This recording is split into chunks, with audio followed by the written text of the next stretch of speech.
Hello, everybody, and welcome to this panel discussion, where we will talk about equality in research, in the research world. My name is Laia, and I will be moderating this panel. I'm a mathematician, and I work at Aalto University. I'm a postdoctoral researcher. And Laura, Jakobsson, Negin, Karimi will be helping me with the audience. Thank you. So the intention of this panel is to, as the title indicates, is to check where we're at regarding equality in the STEM fields, science, technology, engineering, and mathematics. Since all our panelists are mathematicians, well, we will focus only on the mathematics area, but I don't think that the situation is much different in the other areas in general. So the panelists are, as panelists, we have researchers from different career stages, from a PhD student to a retired professor. So, and they also have experiences in many countries. So we will have a very wide range of experiences in time and space. It's a pleasure for me to introduce the panelists who will be today talking here. I will make a brief introduction. We have Pilar, who is a professor emerita of algebra at the University of Barcelona. Hello, Pilar. Hello. We have Celia García, who is an affiliated researcher in the Department of Mathematics at KTH Royal Institute of Technology in Stockholm. Hi. Hi. We have Camilla Hollanti, who is a professor at the Department of Mathematics and Systems Analysis at Aalto University in Finland, and also a vice head of the department. Hello, Camilla. Kristin Lauter, who's a mathematician and cryptographer. She's a principal researcher and partner researcher manager of the cryptography and privacy group at Microsoft Research in Redmond, Washington. We have Elisa Lorenzo, who's a mathematician. She's a maîtresse de conférence at the University of Rennes in France, Rennes 1. But she's currently working at the University de Neuchâtel in Switzerland as maîtresse assistant. And finally, last but not least, Flavia Remo, who's a doctoral student who will soon defend her PhD in mathematics at Friedrich Schiller University Jena in Germany. Hi. So the discussion will last about 1 hour roughly. And if anybody in the audience has any questions during the discussion, you can write them in the chat, and then Laura will read them at some spaces that we will give for questions. So there will be 6 blocks of questions, and at the end of each block, I will give the floor to Laura, and if there are questions, she can read them. Okay, so let's begin. So my first question is, how did you get into mathematics? Easy question, and we'll start with Pilar because she's on my top left screen. And you're muted, Pilar. Okay. Hi, everybody. In fact, I always have loved mathematics. Until the age of 8, I attended Montessori school, and there students were free of doing whatever they wanted at each moment. And I remember that almost all the time I spent computing multiplication tables and then using the results in order to solve problems of one arithmetic book. And afterwards, also I was very lucky because in the middle and high school, I could enjoy the lectures of an excellent female mathematics teacher, whose name was Griselda Pascual. But I always had the feeling that what I was learning at each moment was only a very small part of a larger building. That's all. That's all for the moment. Thank you. So next, Celia, how did you get into mathematics? Well, to be honest, I think that it has something to do with genetics in my case. My father was a mathematician, but I say that it should be genetic because he passed away when I was a child. So let's say that the transference of knowledge or the will to study mathematics coming directly from him, it has to be something related to that. But besides that, the genetics part, I would say that it's I have always felt a really deep passion for the subject. And similarly to Pilar, in a way, I remember at a very young age, like being 7 at school, and already like feeling the thrill when they were talking about any mathematics topic. Like I remember the subtraction, for example, the thrill of just understanding everything, what they were telling to you, and the will of unveiling the mysteries. So I guess that it was from a pretty young age that I got interested in the topic. What about you, Flavia?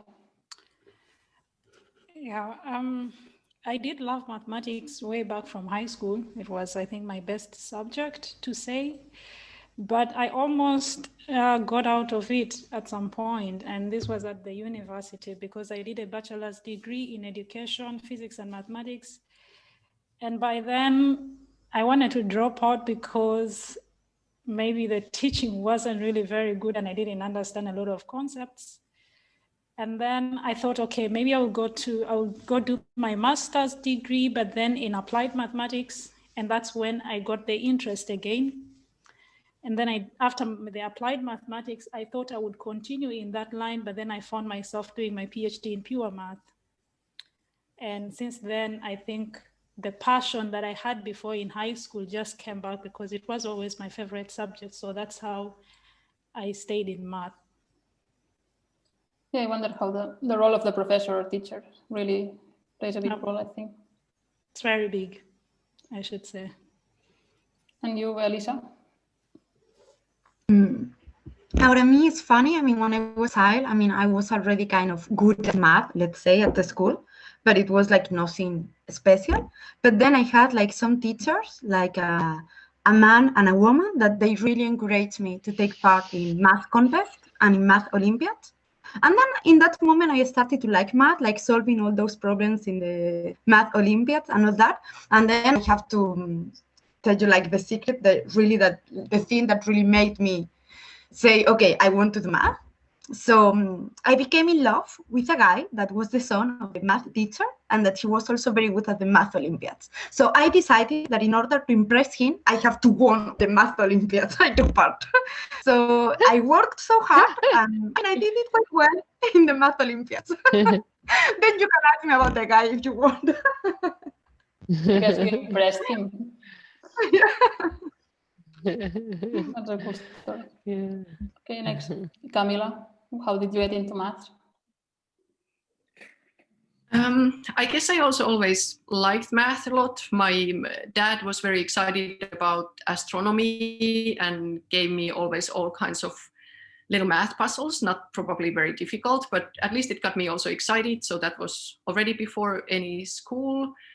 Then I also had a good friend who was 1 year older than me, and she liked playing teacher. So she was teaching me a lot of math before I was at that level yet. So I got some kind of a peek into the future math, and it got me really excited. And then I was always a bit ahead. And of course, when you manage to do something and you're good at it, then you start enjoying it more and more. So that somehow kept me going. And for the university, I still wasn't sure if I want to do astronomy or math, but for astronomy, you would have had to take entrance exam. So I decided to go to math because that was kind of easier. Yeah, okay. Yeah, the laziness part is a reason also that I find in many people that they're just good at maths and they don't have to do much things. And finally, Kristin, just because you're on the row, I'm following you for the last. How did you get into maths?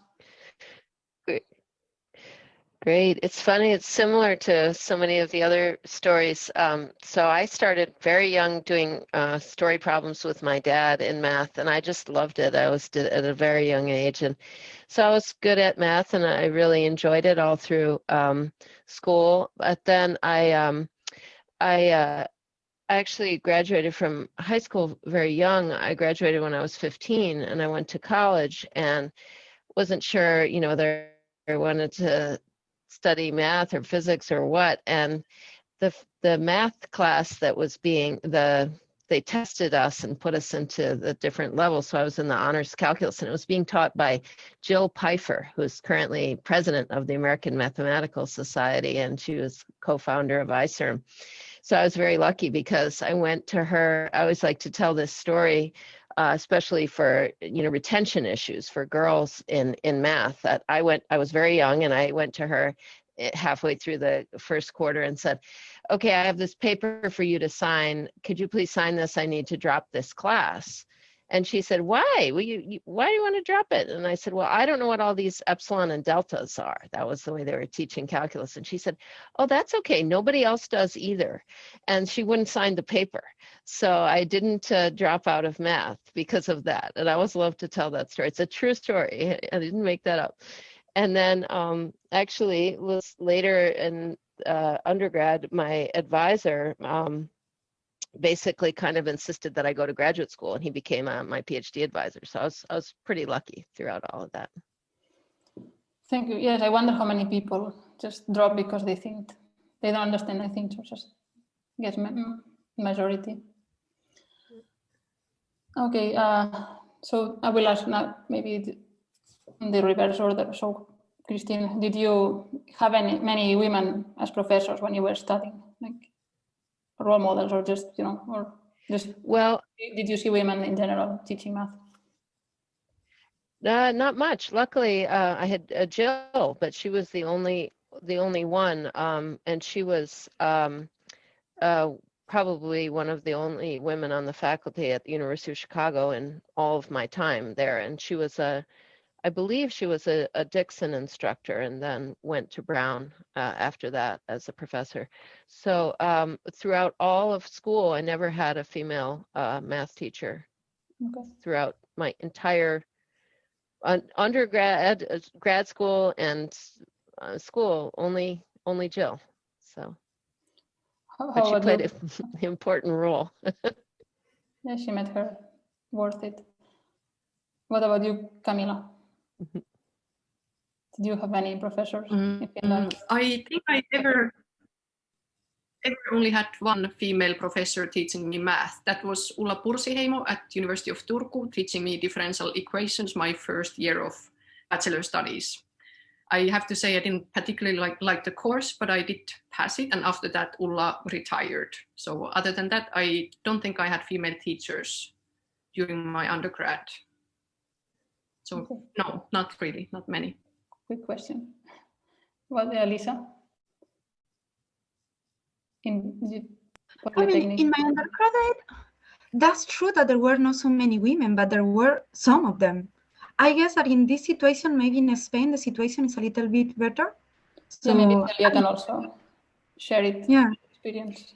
Yeah, well, I mean, I guess that also has to do with the timing, right? So I finished my undergrad studies, I think 2012, 2013, if I remember correctly, right, Laia? I'm referring to Laia because we basically studied together, right? And I've been counting these, and of the around 30 subjects that I took during my undergraduate studies at the University of Barcelona, there were 5 out of 30 female professors that were in charge of the course. Of course, then we had teaching assistants, but in charge of the course, we only had 5 out of these 30, and only 3 in compulsory subjects. The other were basically elective subjects. So I would say that the number was not that higher than what Kristin and Camilla have said, right? And well, if you want to ask for role models, yeah, sure. Pilar Bayer was a really great role model for us. It's true. Yeah. I mean, right? I remember that when we took the algebra course with her, we were like 4 girls basically taking the course together, like many other people, of course, but let's say in our group of study. And we used to fantasize of what would we do the day that we finished the undergrad studies, and all of us wanted to do a PhD with Pilar, and then there wouldn't be enough place in the algebra department for all of us. So I would say that was a great inspiration for us during the undergrad studies. But no, not many women, no. Okay, I'm surprised because I didn't count them, but I had the memory that we had a lot of female professors. I counted them. So maybe they just make a big impact, but okay. Maybe, because, yeah, maybe. I thought they were like half-half. No. Okay. And you, Flavia? So you studied in... Yes. So I did my undergraduate in Uganda, and as far as I can recall, I don't think there was any female professor at the time when I was doing my undergraduate. However, in my last year of undergraduate, there was one female lecturer. I would assume that she was probably a PhD student, but of course at the time we couldn't tell. But yeah, that is the only female lecturer I can remember that lectured us. I think it was Calculus 3. Okay. Yeah. And for you, Pilar, you mentioned, you're muted again. You're muted. Pilar. Pilar, we cannot hear you. In the 60s, I studied my undergraduate courses, and all were men. All professors were men, with one unique exception. We had, in a moment, an assistant professor who taught us astronomy, but all the other professors were men all the time. So I had no example at all of a woman giving lectures at a university. Therefore, when I finished the grad, for me it was quite unthinkable to remain at the university because I had no examples. So did you experience like inequalities when you were studying, like between women and men as students? Like, were you treated differently, or did you assume that you would? It depends. At the elementary school, I attended a mixed gender school, but this took place only until I was 9 years old. Afterwards, what has happened now? I don't know. Afterwards, I only attended separated gender schools, and therefore I couldn't see students, male students, until I arrived at the university. And since I never was in the same class with boys, at the first years at the university, I always thought that boys were better. We were very shy, and they had a great confidence in themselves. Maybe the last year I realized that this was not necessarily so, but this was the situation at those days. Okay, anybody else had this feeling? Because I think it's still happening. Maybe Celia. The first two in mute can talk. Well, I guess that maybe Kristin can also give us an overview of something that happened years ago, right? Because it has really changed. I've been also thinking about this, and I would say that when we started the degree, like the undergrad studies at the UB in Barcelona, I guess that we were half and half, more or less. I didn't have the feeling that we were less girls than boys, let's say. And as I have already mentioned, there were not so many female professors, but I did almost never or hardly ever feel the difference with the professors, like they didn't treat us differently. I remember just one anecdote that one of them referred to me, actually to us, to the group that were studying together, as young ladies, which in English doesn't sound as like pejorative or wrong, but in Spanish, the translation is like señoritas. and I would say that I cannot picture him referring to a group of boys, calling them young boys, which would be señoritos. He would have never said that, referring to boys. So I won't say that that was pejorative towards us, but really, I think that it really shows the societal role, if you want. For him, we were young ladies, and the other were just students. So yeah. Well, I could say something on basically two kind of time frames, because for myself, I mean, I think a lot of us that are around my age think, so I got my PhD in the mid 90s. I was in college in the 80s. You just have this idea that, oh, well, you just had to be tough and you got through, and so anybody can get through, but it's not really the case. That there's so much hidden, be it being called señoritas or just the expectation of whether you're going to succeed or not is so important. And so I remembered a quote from Jill Pfeiffer where she was talking about, for women of her age, or I'm younger than her, but that we got, each woman that would succeed in mathematics made it through in some different, like impossibly weird path. There's no steam train. There's no normal path that everybody can follow that is good for girls, like just go. And so what we've been trying to do, all of us, and working that's why I think it's so important for women to work together to support women and girls to succeed, is we're trying to create that pathway. So you don't have to be like an abnormal, person that can tolerate a huge amount of adversity in order to just be able to do some good mathematics and contribute to society. And just just to refer very quickly to a more recent time point. So I have twin daughters who are now studying computer science at the University of Chicago. So obviously very proud of them.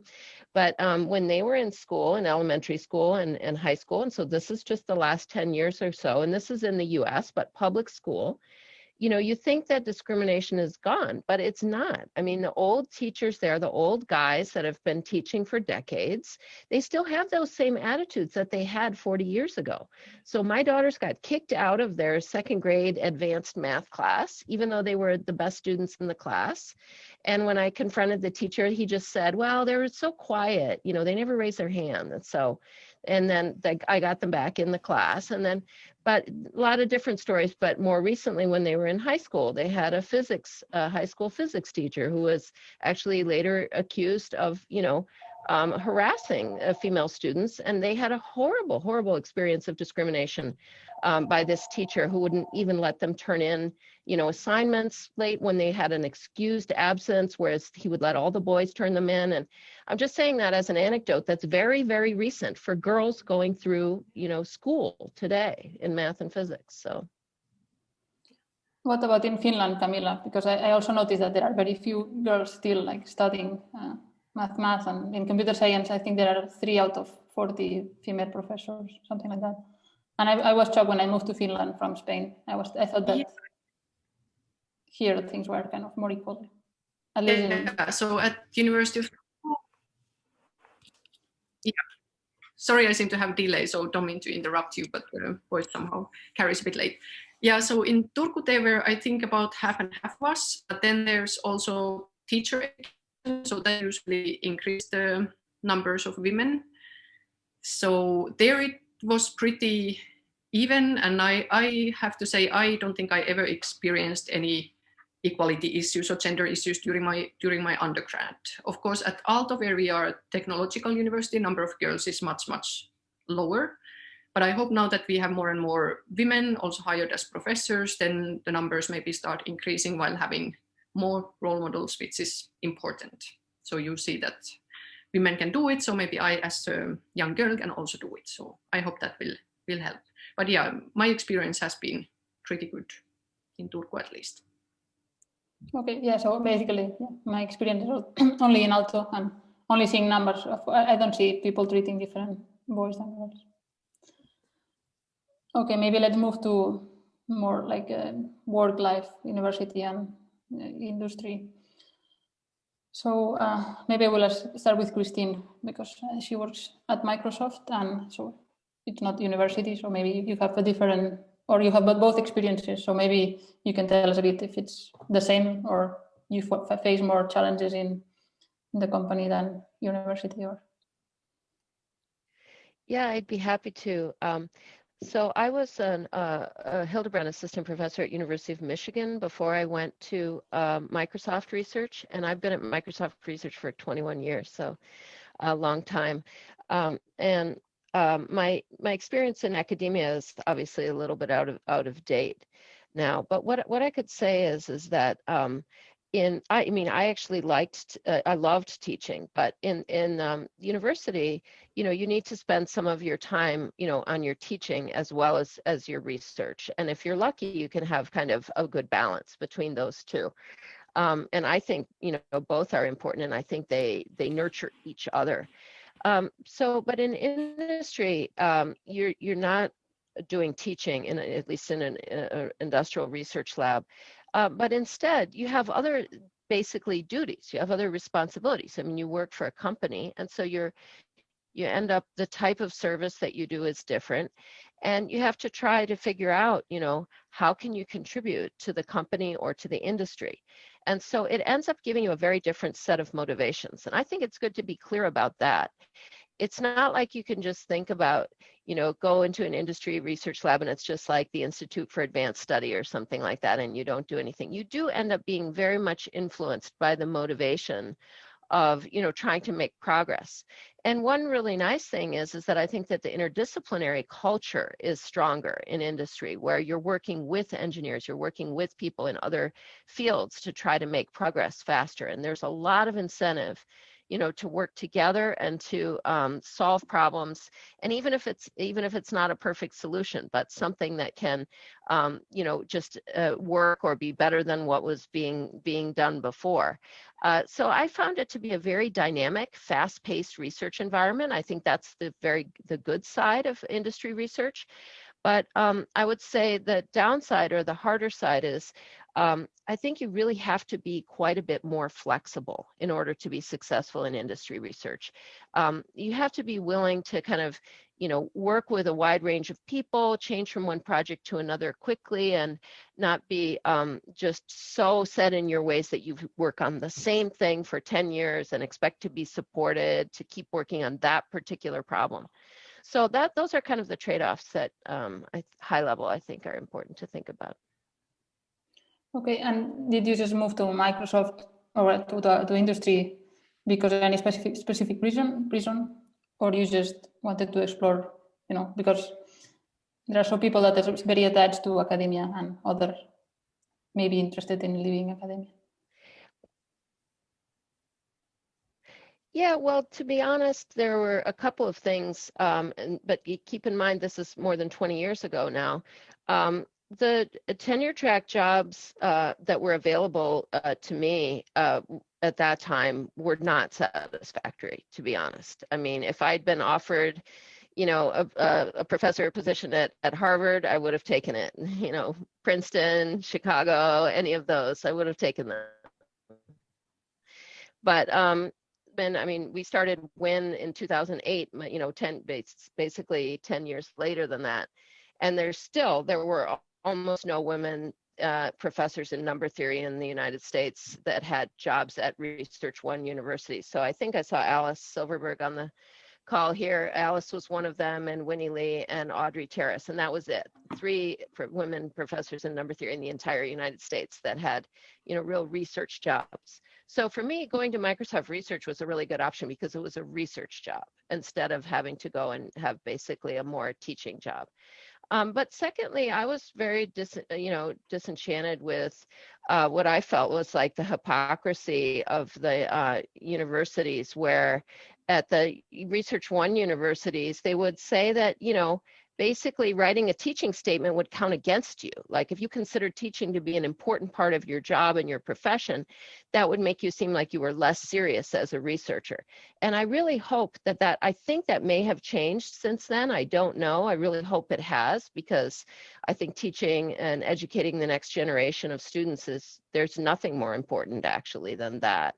But at that time, I was very much offended by the idea that I put a lot of time and effort into teaching, and I created a cryptography course at University of Michigan, which is still taught today, actually, in the math department. But I was told that, my teaching credentials would count against me. So for me at that time, it was just a very good option to go to a research job in industry.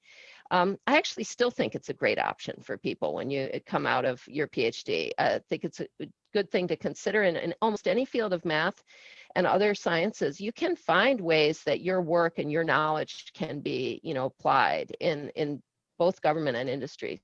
So I encourage everyone to look at those options for themselves. Maybe Flavia, so maybe you can tell us a bit about, so you moved from Uganda to Germany. I think also you were living in Finland from time. You should unmute you. You should unmute.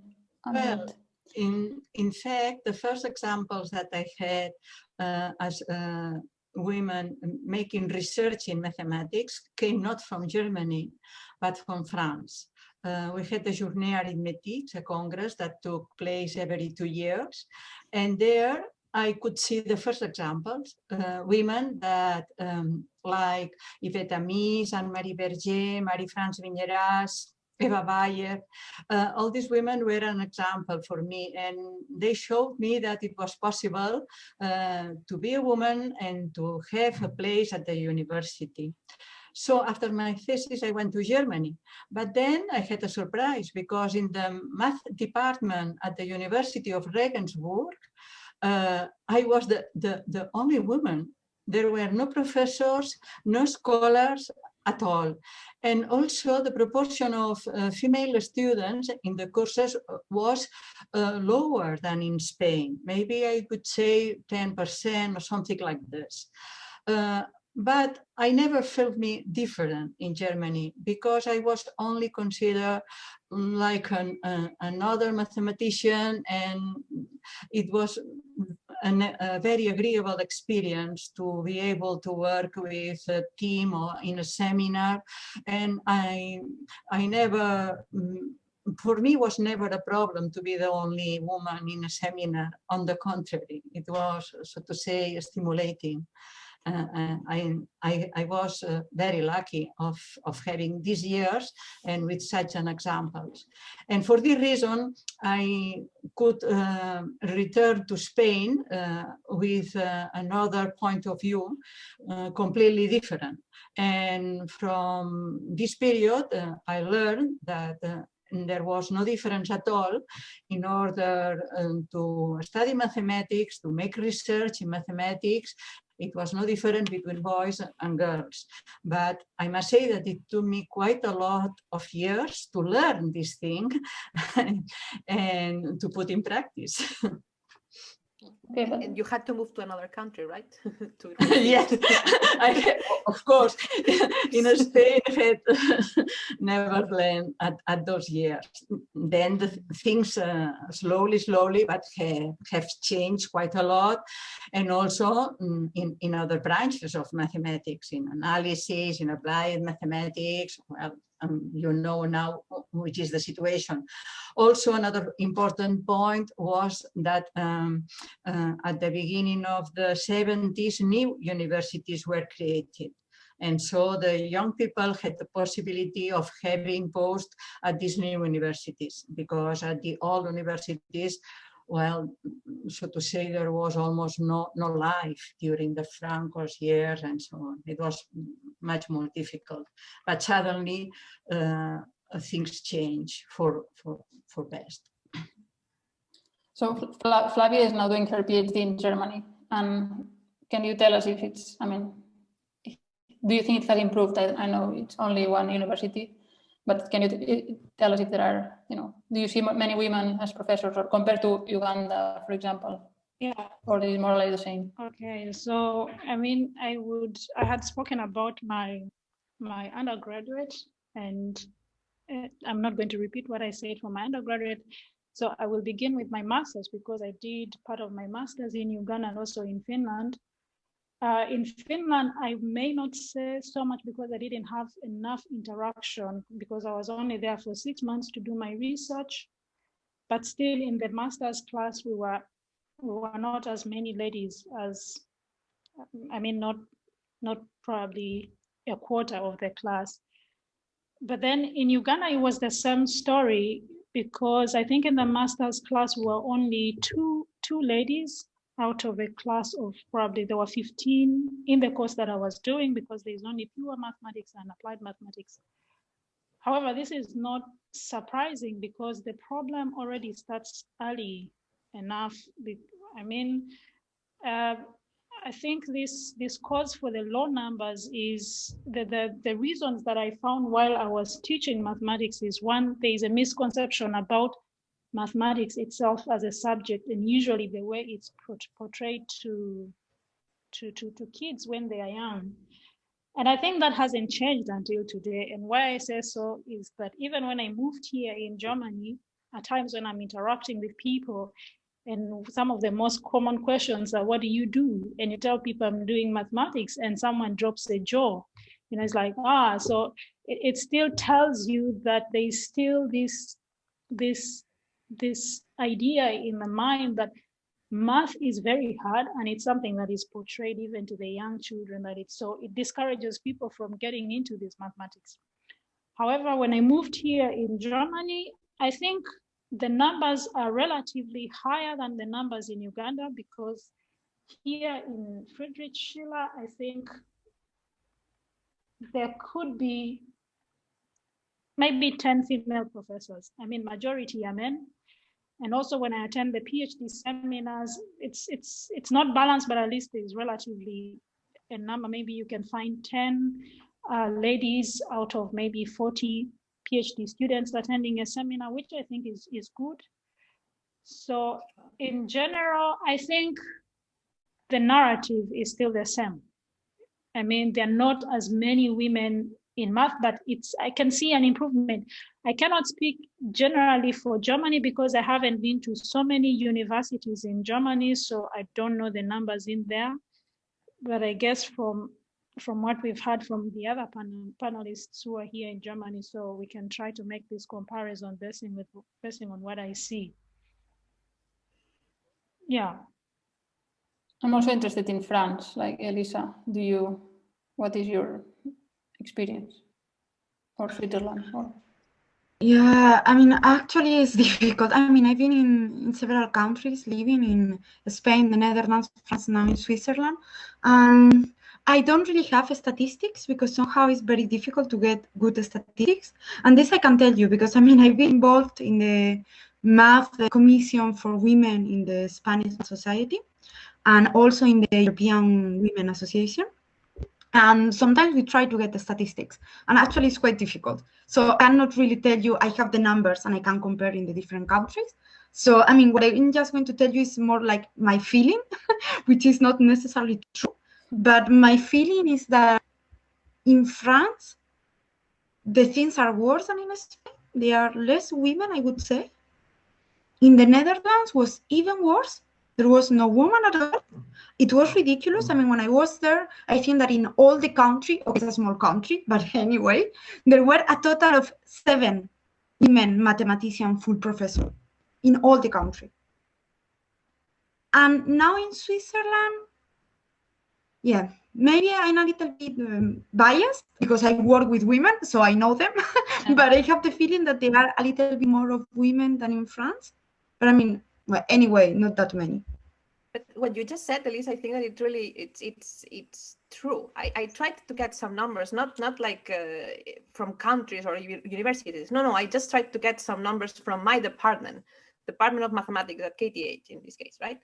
And I wouldn't get them. So like it seems that there are no. And with what you just said, it's clear to me because you are like a European mathematical society. So you should, if someone should have the numbers, that would be you, right? But there are no numbers. So it's like everybody seems to be worried about this because, for example, in Sweden, and I guess that in Finland, it should be, I guess it's pretty much the same. Everybody is worried about gender inequality. To every job application you do, everywhere it's stated that women are encouraged to apply. But then you end up in the department and then you look around and then you see, okay, yeah, maybe at a bachelor level, mathematics, because engineering or computer science, it's a different story, I would say. But mathematics, it's like, okay, yeah, maybe we're 50-50. Then you look PhD students and it's like, okay, we are maybe 10 out of 80. Then you look at postdocs and maybe, yeah, more or less the same. But then you higher up and there are no women.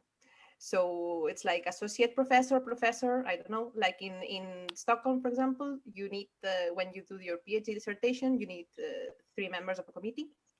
And in KTH, it's enforced that at least one of them should be a woman. So you have to find a woman in your field that it's at least associate professor or more in order to qualify to be part of your committee. There are, of course, other requirements, right? Well, it's a bottleneck. It's difficult. And we are talking about Nordic countries because usually you look for the committee members, you look someone that it's like nearby, right? So you look in Finland, Norway, Denmark, and there are not so many. So I don't know if Camilla has the same experience, but that would be the thing, right? So the higher up you go in the positions, the more difficult it is to find women. Yeah, that's very true. Yeah. So. Okay. Let's see. Yeah, I wanted to ask you if you had, if you ever experienced some problem for being a woman, like harassment or any kind of problem at university, like sexism, harassment, just for being a woman. And I will just let you answer if you have any experience or any problem.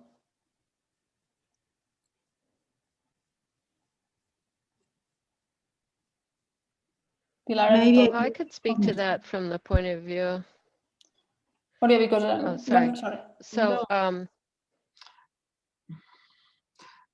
no, nevertheless, well, in fact, I had no bad experience in this direction, but also I was always so busy that I never paid too much attention whether men and women were or not different.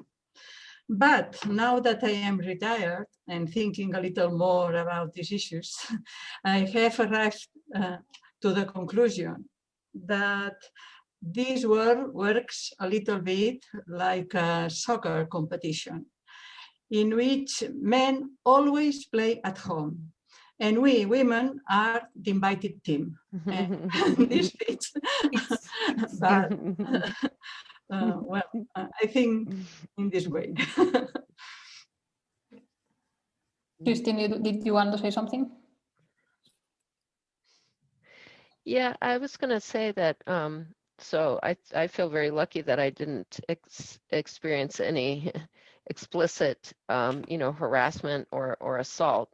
That's unfortunately still the case today, that women students in science can be victims in many different forms of harassment. But I really think that that's kind of the wrong question to ask. If we had a panel of all men here, mathematicians, talking about our careers, would anyone ask them whether they had experienced, sexual harassment or assault during their PhDs or whatever? So, I mean, that's just such a low bar to think about. So even assuming, hopefully, none of us on the panel have experienced that, what I think you experience as a woman still in science today is the hidden, discrimination.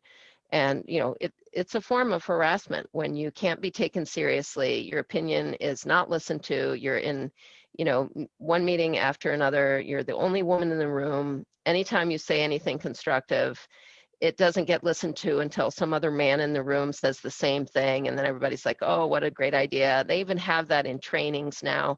I mean, this is still the status quo. This is still the life for women in science and industry today. And you can see it also from the numbers. You were talking about different numbers, percentages in different countries. If you look in the US, we're still hovering around 10% of the research faculty in mathematics, at the top universities, 10% women. 1 in 10, that's not equal. So I know earlier when we started WIN, I mean, it was a little bit shocking, but actually my husband was the one that said, Your goal should be 50-50, not like Yes. 15% or 17% or something like that. So when we're at 50-50, then you can start to talk about equality. And we're so far from that now that I actually still talk about 30% as the goal. Let's just get to 30% of our research faculty being women, because then it'll be easier to get from 30 to 50, because studies show that when you have more women faculty, you'll have more women graduate students. It'll start to make that, that super highway that you can just get on and go. And so I think we should, since the title of this panel is, Are We Equal Yet? I would love it if everyone goes away with 50-50 in their mind. That's what we're going for. And if we don't have 50-50, then it's not equal. And it's not just like, are you getting sexually harassed or assaulted as a grad student? It's, are you getting supported? Are you getting listened to? Are you expected to succeed? Do you have the resources for your research? Do you have as good a chance as anyone to have your research published in the top journals? Is your research quoted by your colleagues, or is it ignored and, subverted? So, I mean, there's so many levels of inequality. And so I just want to say that although harassment and assault is an incredibly serious issue, I really don't want us to use that as the bar for are we equal? I think there's all these other things I've mentioned that we should all think about all the time as the bar for equality. Thank you. Yeah, definitely, you're right. I guess, Laia, that besides, of course, Kristin's point, which I agree with, by the way, 50-50 should be the goal. So the day that a panel like the one that we're having today doesn't make sense in the world, right? We're living in, that would be great. But then if what you were hinting at, Laia, was something like, okay, have you felt the difference at work because you were a woman and your colleagues were men?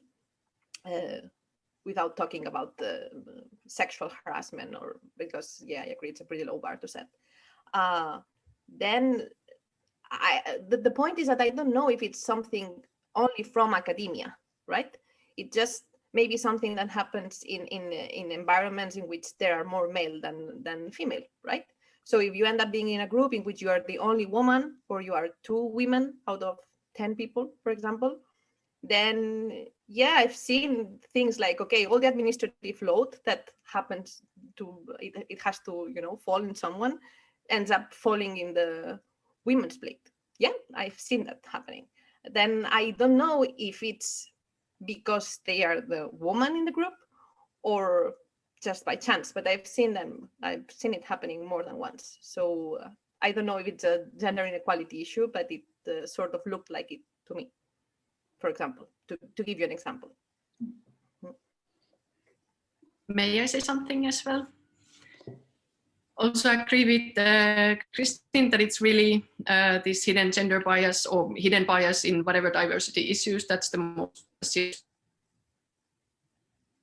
of us who are influenced by that. It's not only men against women, and I would also like to get more and more people to think that there's something malicious behind things, just simple hidden bias and stereotypes that enforce this hidden bias about depending how you set your level, what is bias. 70 to 90% of all people are biased against women. So this is something that's, of course, quite dangerous in hiring committees.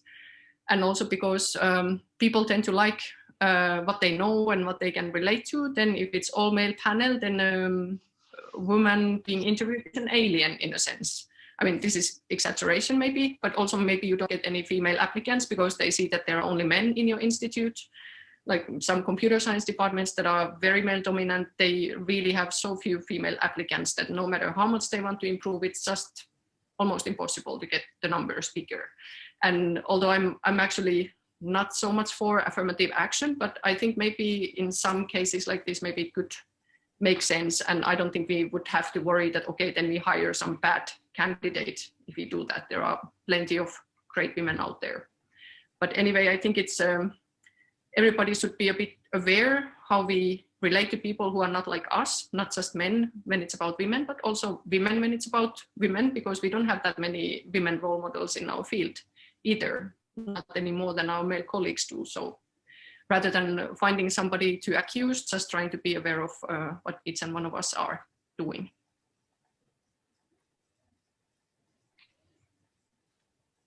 And thanks. And what do you think about the positive discrimination then? Like, I think in the Netherlands, they at some point they said something, okay, then let's just hire women until we have 50-50. I don't know what to think about that. Can I say something? Yes. I mean, from my own point of view, I do really agree so much with what Kristin was talking about, which is good. However, the question that comes into my mind is, how are we going to achieve this 50-50? Because I feel like there are more root problems as to why probably women are not as much. I mean, it's not only one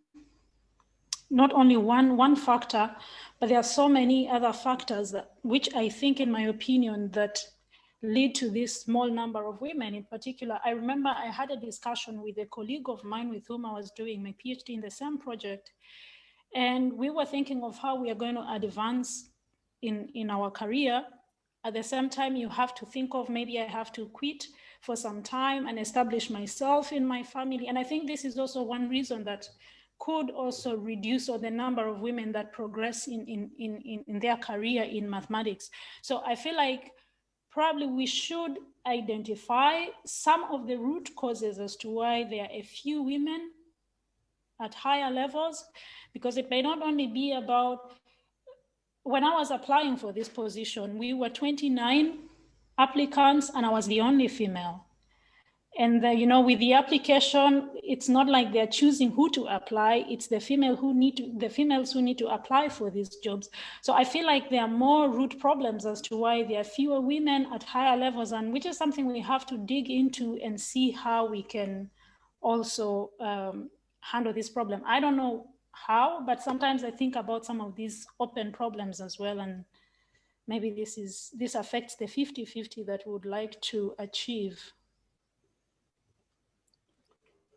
Okay, I guess so Kristin and Elisa. Laia, if I could just add to that. If I could just add to that, Flavia, I agree with you. We have to find ways basically to support each other. And so that was actually one of the best experiences of my whole career, has been starting WIN, the Women in Numbers Network, which is one way to approach this problem, to get, help increase the number of women in mathematics and research.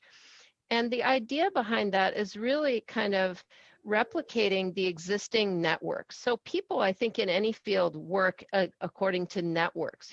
People know each other, they trust the people they know, they hire the people they know. And so with women starting in mathematics at such small numbers, replicating those networks seemed to be one way to approach it. And so in number theory, in the Women in Numbers that we started in 2008 with Rachel Priest and Renata Scheidler, the idea is to create research-based activities. So these conferences where there's groups collaborating, and then you get to know more women. For example, that's how I know Elisa and Laia, and I see Anna on the call here. And so you create these networks, and then these are research networks of women that support each other. And so I found that the reaction to WIN, we've had actually 7 or 8, if you count the virtual one going on now, WIN 5, WIN conferences so far, 3 in Europe and 3 in North America. And we've created a huge network of women in number theory. And so very early on, I tried to see if I could help start those networks in many other areas of mathematics. And that's why I became president of AWM.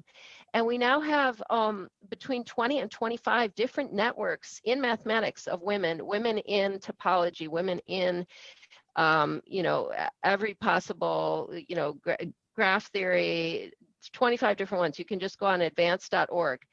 And if you don't have one in your area, you can actually start one in your area. So the idea is that, through creating this community, and this can be transnational, across the borders, both within Europe and Europe to North America. And we tried to in Asia too. We haven't got quite as much progress in Asia, but it creates a way for women to connect with each other and help each other to advance. And as we can get more and more women advancing into the professor roles in different areas, I think that will naturally help more and more women to go into the roles of graduate student and undergrad in these areas. And so that's one approach to trying to increase and get towards the 50-50 number. Yeah, thank you for creating WIN. I only discovered it when I went to the conference in 2019. And I didn't know really what this was about. And I thought, okay, why do we need this? I mean, only for women, it doesn't make that much sense. But after joining, I mean, I totally changed my mind. And I think it's really good to have all this network. And I was shocked at how many women in number theory are working in Europe and in the US. And yeah, thank you.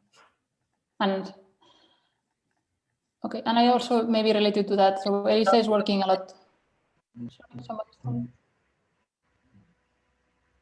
So Elisa also works with these European Olympiads in mathematics for girls. So do you think these are necessary, or can you explain us what Yeah. what you do? So, well, because I think the problem starts much earlier, not in the university, of course, but encouraging girls to study math or sciences. So yeah, I'm going to this theme, but first I also want to thank Kristin for creating the WIN network. I mean, I had to say that actually at the end of my PhD, I was passing through a very, very difficult moment. I mean, I don't know if I was going to quit, but maybe, I don't know. But I mean, really taking part in this Women in Numbers conference, it was the first edition in Europe. I mean, it was very, very important for me. And meeting Kristin and having her support and all my team support at that moment.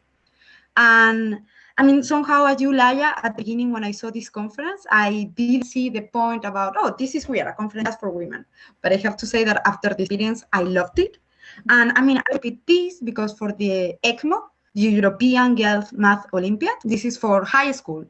So, I mean, girls from high school, they take part in this European math competition.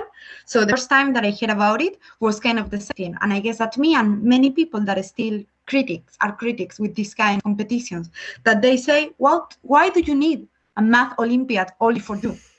Is that, I don't know, girls, you need a type B kind of Olympiad or something like this? So people were a little bit skeptical with that. And I mean, at the end, at some point, 4 years ago, in Spain, I'm the Spanish leader of the team that goes to the ECMO. We decided to take a team with us and go to the competition and see what was happening. And honestly, the experience is great. Even if I'm not participating, I'm just going with the girls. But I mean, I see how they interact and how they talk about math and how they talk with other girls about math, and they don't feel weird and they enjoy solving problems. And I mean, really, the experience is always great for them. And I don't know, somehow I get that they get motivated to try other things. This is a chance. You made it, then you can try the next one. And I mean, really, I think that this Olympiad is great. And it's a good opportunity for the girls. They are always very happy with the experience, and they are encouraged to do mathematics. And they know leaders from the teams, and they see that there are other women, that they are mathematicians now doing research. And in this way, they also, or they may say, oh, they did it. Why cannot I do it? So, I mean, for me as a leader, it's a good experience, but I mean, I think that for the students, for the girls, is definitely a very good thing, even if you think that it's, I don't know, weird to have a thing only for women, but it's working. I think that this female Olympiad is a great idea, because the general Olympiads, always the prizes were to men. The women were an exception. And I have been saying during many, many years that these Olympiads were discouraging for girls, because they never could achieve prizes. And now it's so beautiful to see the girls with the medals and that they are able to achieve something. And this is very encouraging. And I think that about positive discrimination, it has to be promoted because in order to arrive to 50-50, this is quite far away. But if we don't begin by little steps, we will never arrive to this equality. And in some cases, when people say, no, we don't want to apply positive discrimination, in fact, what are they doing is a negative discrimination, because always, I don't know why, men are better considered than women. And I always say that it's necessary positive discrimination in order to avoid negative discrimination. That is what I have seen in so many situations. So very good for the female Olympiads. Yeah, I also read this year that they created the European Girls Olympiads for informatics, and it was created next year or this year. It will take the first time. It will take place in Switzerland, and I was wondering if you, Elisa, had anything to do. But no, actually, I don't. I didn't know, but it is great. I'm happy to know that they are doing it. Yeah, I think informatics should take also a lot of examples from math, because I think they are a bit behind, maybe. Okay, I think I forgot about the questions of the audience. Is there any question, Laura, or comment or anything? There have been a few comments praising basically the points that have been made, but there is one question, and I think Kristin actually touched a bit on this, but this basically goes that academia can be a competitive profession, and once you're starting their career, so PhD and postdocs, it is natural to be unsure if your work is good enough to be published, cited, etc. So the question is, who is responsible for encouraging young women researchers, their advisors, their peers? And this came from Anja Petkovic. Sorry, I'm not sure how to pronounce your surname. Hopefully I didn't butcher it.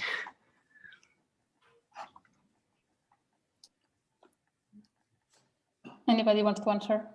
Maybe Camilla or Pilar that are like higher up in the positions, right? Because yeah, and you had many students. Yes. Hey, I can maybe answer that. I think it's everybody. Everybody should be supportive, I guess, of all of their colleagues, not only women, but I guess in particular women, because of these reasons that we know, hidden bias, more difficulties for various reasons than men, young men researchers might have. So I guess especially your superiors, like closest superiors, your PhD advisor, postdoc mentor, that's important, but also peer support is very important. I used to also think like, why do we have these conferences for women only? But the first time when I went, it was an amazing experience. Like it's so different when you're actually not in the minority, but it's more people like you. I mean, of course, there are differences between women as well, even more than between genders sometimes. But in any case, it was a unique experience. And ever since, I've been part of European Women in Mathematics, and it's been very useful.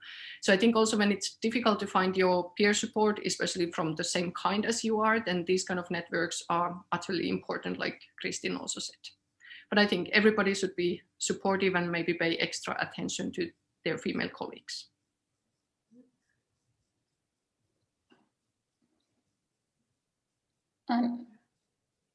Anything to add? Maybe Pilar, you wanted to say something?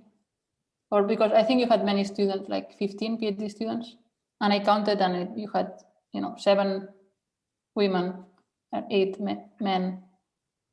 So I wonder if you were on purpose looking for equality in your PhD student, and you're muted.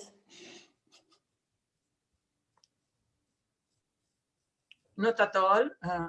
I never was hunting for students. So students came to me to look for advice. At the end, I was the thesis advisor, as you said, of 7 women and 8 men. But I must say that at the beginning, I was the thesis advisor of 3 women. So after 3 women came the first man, and at the end, men are more than women. But this is not plain. but it reflects somehow that there was a certain equilibrium between men and women at the number theory seminar in Barcelona. And I think that I have the feeling that women were there feeling good and well considered. I don't know, but it was so. And after having been the thesis advisor of these people, I can say that everyone is different, but under the mathematical point of view, there are no general differences. Each person has their own way of working, but I cannot say men act in this way and women in this other one. No, both are equally valid for research, each one in their own style, of course. Thanks. Any more questions from the audience? You can ask, yeah, audience, you can ask questions also by voice if you want. Okay, there's one more from the chat. So it goes, why do you think the girls do not receive any medals in mixed Olympiads? And this is from Maria Magdalena. I got one. You, Elisa, of course. I wanted to say not any, it's not correct, sorry, not any medals, but you said something like because of the girls receiving less medals or fewer, it is important to organize these Olympics for girls. So as much as I want to encourage women in mathematics, for me this idea is a little bit strange, because maybe I'm wrong and maybe I'm saying something, I don't know, an ugly thing, but it's like admitting somehow that we need additional help. But we do need it, but not because we're not capable, right, Elisa? I mean, yeah, I mean, we do need it. That's the point. Definitely, it's not because we are not capable. But why at that young age? Because for me, it's like this. I think that, so it depends probably in other countries, and every country has its own way of dealing with this. I think women, when getting older, they have a family and the house and the home and some children, sometimes even without children, the role of the wife, it's heavier than the role of the husband most often.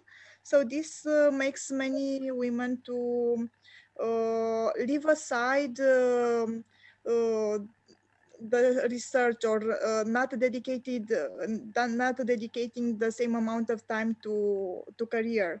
But in the beginning, between the girls and boys, it's not that issue anymore. So probably, and I was interested in probably they are not encouraged at the same. I don't know what is the problem when they are young. This is my question. I mean, first, since we are 3 years old, there are studies that we already know gender stereotypes. So, I mean, even when you are 3 years old, you already know that you're a girl and that you are not supposed to do math. So even if you are not conscious about it. So, I mean, this is super dangerous. But then on the other hand, I mean, I don't think that girls are not capable to get medals at the Math Olympiad. It's no question about being able or being intelligent enough. The problem is the problem that we are discussing today, that actually there are many factors. So you cannot just explain things like, oh, this implies this. I mean, we are mathematicians. We would love to have like a simple explanation, like this implies this. But it's not like this. There are many factors. So for the Math Olympiads, in particular, this female Math Olympiad, honestly, I don't know what is explanation. I don't know. But I mean, the result is that it is working. Why do I say that?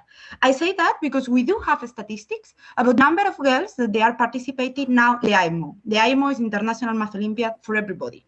So if you look at the countries that took part in the ECMO since the beginning, since the first edition, now, 10 years later, you can see an evolution. And there are more girls in those teams from those countries. So, I mean, I cannot tell you why. I don't know why it is really working, but it is working. So, I don't know, it's a very complex problem. So if I understand correctly, is that creating these Olympics only for girls, encourage them somehow, and there are more present in mixed events, right? Yes. This is a very interesting result. Okay, Exactly. so also I saw in chat that somebody says that there are studies to prove that women and girls underperform in competitive situations, and at a personal level, I feel like this because we are more emotional, I think. And thank you very much for the explanation. Thank you for the question. Thanks. Pilar, you wanted to say something? No, it's a matter of self-confidence. Yeah, I also think that. During so many years, girls have seen that only boys obtain medals. This is highly discouraging. But now they can see that they also can obtain prizes. They can also obtain medals. And this is to reinforce their value, because otherwise all the society is a patriarchal society. And is what I said before. In many issues act as a negative, negatively encouraging girls, because boys always play at home. This is this is the point. But what Elisa said, it's true, like the stereotype, like why do we need this? I mean, I really think that the stereotypes. Yeah, I mean, the networking part that you mentioned, I think actually I started thinking, okay, I started the panel thinking, okay, if we're looking for solutions, I really think that they are tricky to find because it's a really complex issue. Yes. But I think that you're all right, that networking, that teamwork is the key here, because it's true, if you just end up in a conference where all of you are women, then you just realize how you feel when that's not the case. So you realize that it's different. And talking about stereotypes and why we would need to enforce or to just promote competitions for girls, it's true. I mean, I have a 1-year-old son. And I really don't consider myself a person like that would encourage any stereotype from the very beginning. And I just have found myself saying things to him from the very beginning that just the moment I said them, I realized, okay, you're already biasing him. Like things as simple as, like, you know, like you're looking at the cartoon in the television, and it's a girl. And the first thing that crossed my mind was to tell him, look how pretty she is.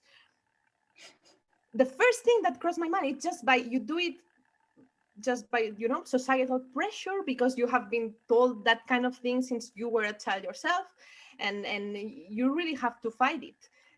Even if, of course, you don't have that in mind. Like if the only thing that you keep saying a boy about the girls that he sees in the television is that how pretty they are, then yeah, that's why that's a good example.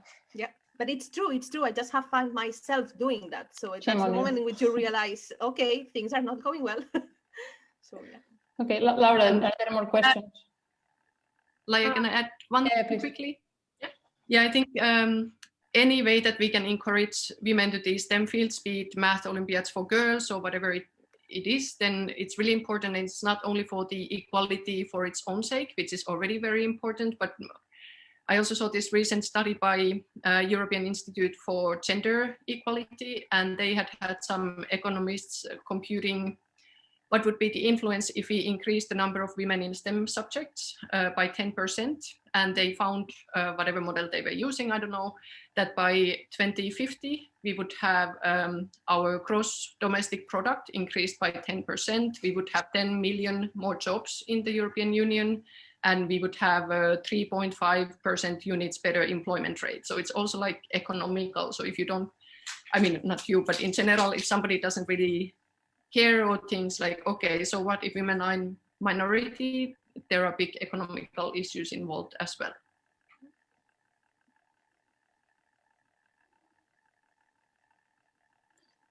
Laura, any questions? I see a lot of questions on the chat. Do you? There is a conversation going on about the over-performing, and there are some links to studies on that. So if someone's interested, I recommend checking the chat.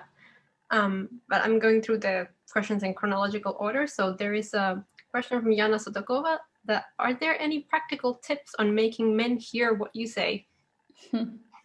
I would also be interested in an answer for that.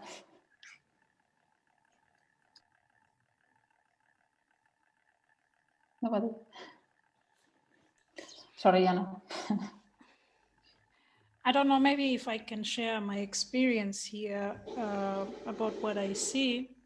So I'm working in a group where all the other mathematicians are males. But what interests me a lot, I think, I've not in generality, but from what I experience here, I think men are beginning to support females in mathematics. In particular, in my group, whenever I talk to my professor, I can always hear his concern about the smaller number of women in mathematics. And whenever they are trying to hire a new professor in the institute, they usually require that at least a woman also, any lady at least sends in an application. And if not, they can actually push the deadline longer, the deadline of application, until they receive an application from them. And then they can go on with I think there is also, when I discussed with him, he said, I think there is now a rule that requires them to indicate whenever they're trying to advertise for a position, that they have to write somewhere below that women and other maybe groups also have to. I think this is a step to solving this problem.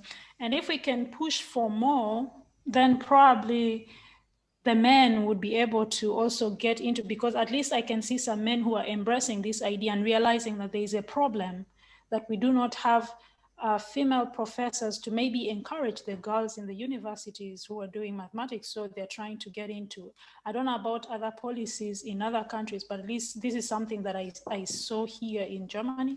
In my country, so what I realized, this is something that is done in high school when it's time to admit students to the university. Usually there is, of course, a cutoff point. This is like, if you don't make these points, then you cannot join the university.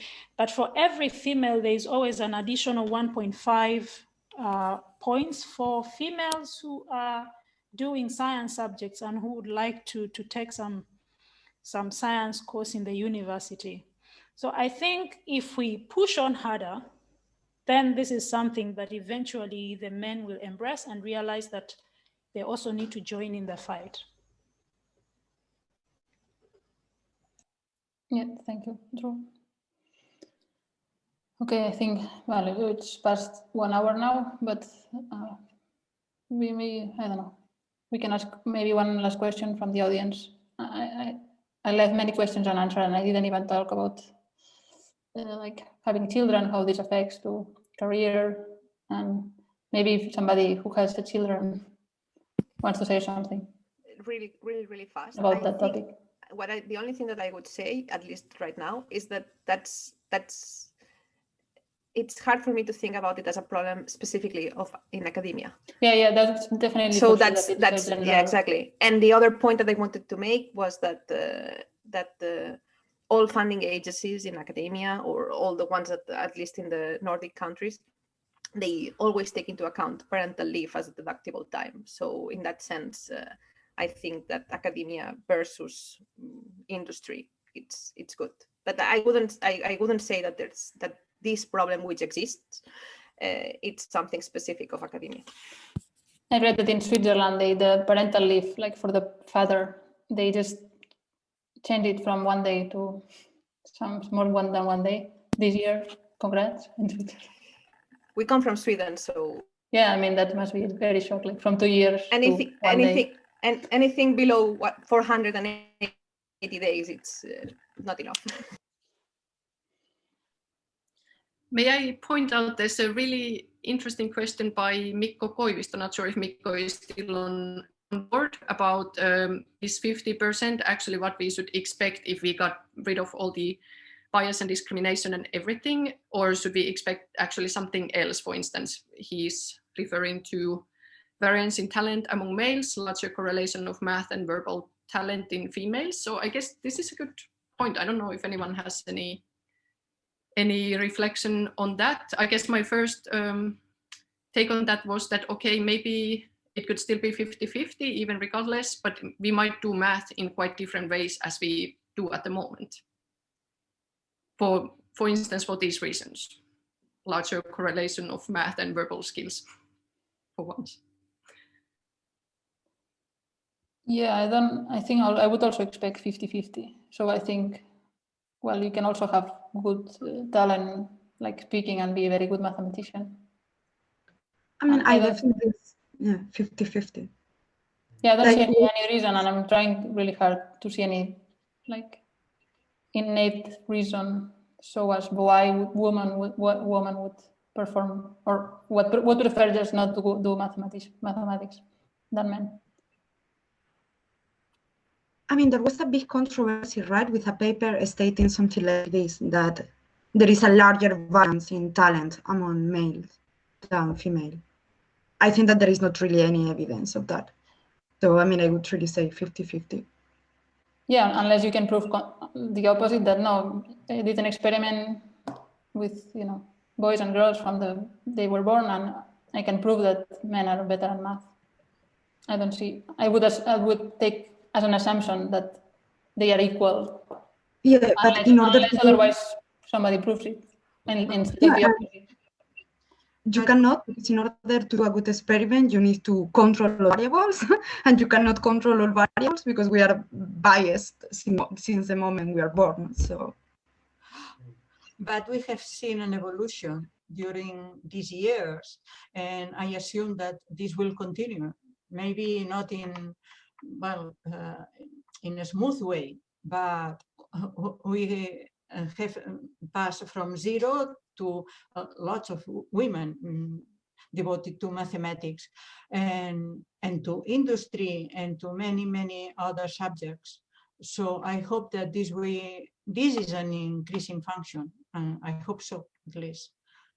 It can change from one moment to another, from one country to another, but I would say that women are more and more accepted each time in the society.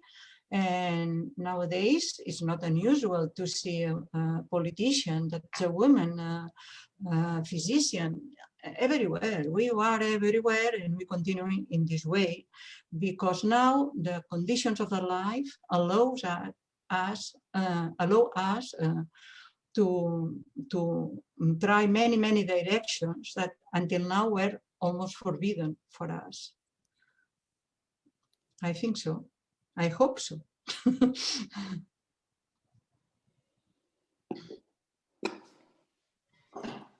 Okay, so are there more questions from the audience? I see some discussion, but maybe not direct question.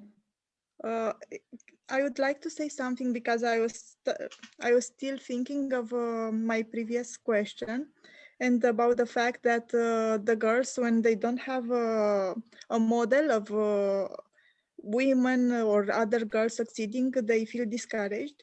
And this made me remember an experiment about which I read when I was a student. It has nothing to do with girls and boys, but it was an experiment on a class where they changed the professor for some matter. I don't remember the matter, it is not important. And the professor received a catalog, is like this in Romanian, I don't know if it is the right term in English, where the grades of the people were changed. Like if somebody had that matter the previous semester 6, now it was written 8 or something like this. And it was proven that probably because of that teacher who had more faith in the students, they improved the level. So I think, thinking of our situation, I think that it's not only us that do not have sometimes enough faith in ourselves. It's a matter of how we are seen, not intentionally, I think, but it is like you said, because not so many girls were succeeding. Maybe implicitly we are not seen from the beginning as talented in that direction. Because I think it may be an explanation. Sorry, maybe I was too. Yeah, it's interesting, and I think that's related to what Camilla said before. That it's not that we think that men are evil and treat women, in a different way, just innately, and somehow also kind of something behavior that mostly we don't even realize. So it's just a matter of being more conscious of what you do, like Celia, what she said about, telling her 1 year old son, look what pretty girl, and these things that maybe you're not aware at the beginning, but then as soon you start realizing, oh, maybe I shouldn't say that or do that. Yes, it is the normal that we see around it.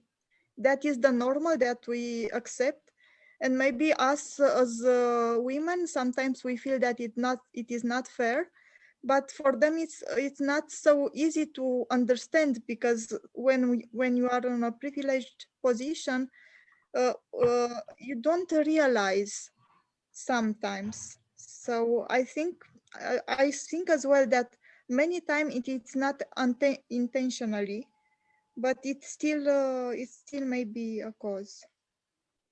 Well, there is this issue of learning by reinforcing. Even the machines know this. And so if you encourage people and people have examples, they automatically become better. And this has to be done with girls in the same way that is done with men, with boys. You expect that the boy is very clever. You expect that the boy is fantastic, is very good. What you need is to expect the same about the girls, and then the results come automatically, because they need to hear that they are good and they can do this, and they need examples, and if they have examples, they follow the examples. It's not necessarily to talk directly to the girls and to encourage directly to the girls. It's a matter of the atmosphere. They need to perceive that they can do this, that they can be good, and then all is done automatically. You don't need to do anything else. Just reinforce the learning of subjects like mathematics or engineering or whatever you want. I think so. Yeah. Okay. Maybe one last reflection or thought or whatever, and we should finish because it's late somewhere.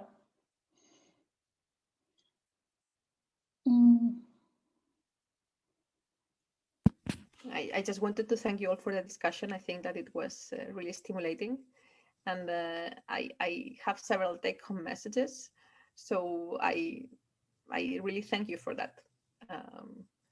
I'm now already started. I have started thinking about funding my own women in here in Europe, because there's no women. There is no women in applied probability in Europe. So maybe someone should kickstart. You should start it. Really, Yes. I mean, as a women number theory, it's really very. So thank you so very much for all your. Yeah, anybody that is in an area where there is no women in this area should start one.